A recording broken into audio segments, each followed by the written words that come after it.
Cath lab આપણે જે પીડી હોસ્પિટલમાં છે તેને યુએન મહેતાને હેન્ડઓવર દેવાની પ્રોસેસ ચાલુ છે અને એ હેન્ડઓવર દરમિયાન એનું જે રિનોવેશનની પ્રક્રિયા છે એ ચાલુ છે. રિનોવેશન પૂર્ણ થયે કેથલેબ ઝડપથી ચાલુ થઈ જશે. હાલ સર દર્દીઓ આવે છે એમને કઈ રીતે સારવાર મળે છે અને રિફર કરવામાં આવે છે કે શું છે? હાલ જેટલા દર્દીઓ આવે છે એને પહેલાં અમારા ફિઝિશિયન દ્વારા જોવામાં આવે છે, પછી જરૂર પડીએ અમારા યુએન મહેતાના કાર્ડિયોલોજિસ્ટ દ્વારા પણ જોવામાં આવે છે અને પછી તેમને આગળની સારવાર માટેની સલાહ આપવામાં આવે છે. સર ક્યાં સુધીમાં શરૂ થઈ જશે? કેમ કે સૌરાષ્ટ્રના દર્દીઓ આવતા હોય છે, યુએન મહેતા આ લેબ ક્યાં સુધીમાં શરૂ કરી દેશે? અમારા પ્રયત્ન છે જેટલી ઝડપથી થઈ શકે એટલી ઝડપથી ચાલુ કરવા માટે. કેથલેબ છે હવે જો આ યુએન મહેતા જશે તો દર્દીઓને કઈ વધારાનો ચાર્જ કે એવું કઈ ચૂકવવું પડશે કે નહીં? યુએન મહેતામાં ગયા પછી યુએન મહેતાના જે ચાર્જીસ હોય એ પ્રમાણે એમને ફોલો કરવાનું રહેશે.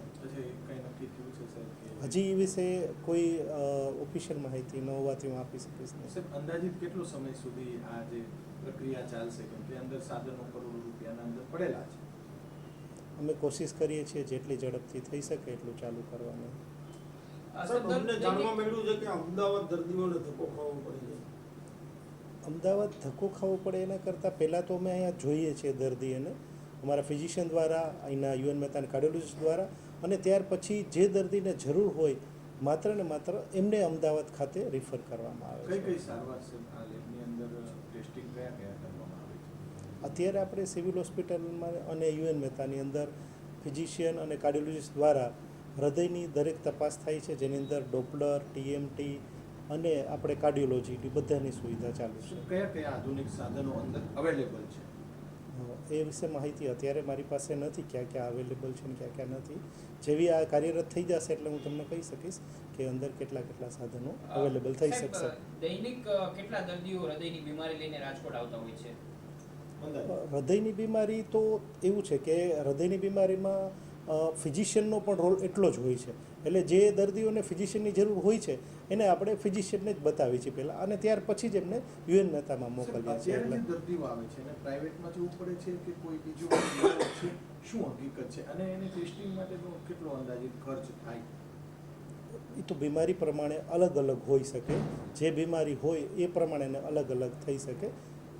જે પ્રમાણની હૃદયની એની બીમારી હોય એ પ્રમાણે અલગ અલગ ચાર્જીસ હોય છે. તો અત્યારે ગરીબ વર્ગના જે દર્દીઓ છે એના માટે કોઈ વૈકલ્પિક વ્યવસ્થાઓ સર?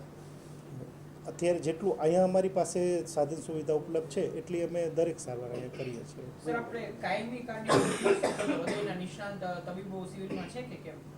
અત્યારે સિવિલમાં આપણે કાર્ડિયોલોજિસ્ટ નથી. અત્યારે યુએન મહેતા તરફથી કાર્ડિયોલોજિસ્ટની સુવિધા આપણને પૂરી પાડવામાં આવેલી છે. સાહેબ તો જે અત્યારે જે દર્દી આવતા હોય, ગરીબ વર્ગના દર્દીઓ આવતા હોય, તો એના માટે કોઈ બહાર એને ખાનગીમાં લેવી પડે છે કે કોઈ ટ્રસ્ટમાં કે ક્યાં વ્યવસ્થા શું? એના માટે એ જાય ક્યાં?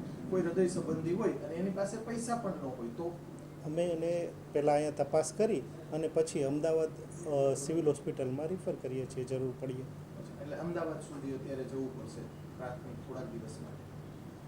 જ્યાં સુધી સુવિધા ઉપલબ્ધ ન થાય ત્યાં સુધી જે દર્દીઓને અમારી પાસે આવે અને સ્ક્રીનિંગ થઈ જાય પછી જરૂર પડીએ એમને અમદાવાદ અમારે રિફર કરીએ છીએ.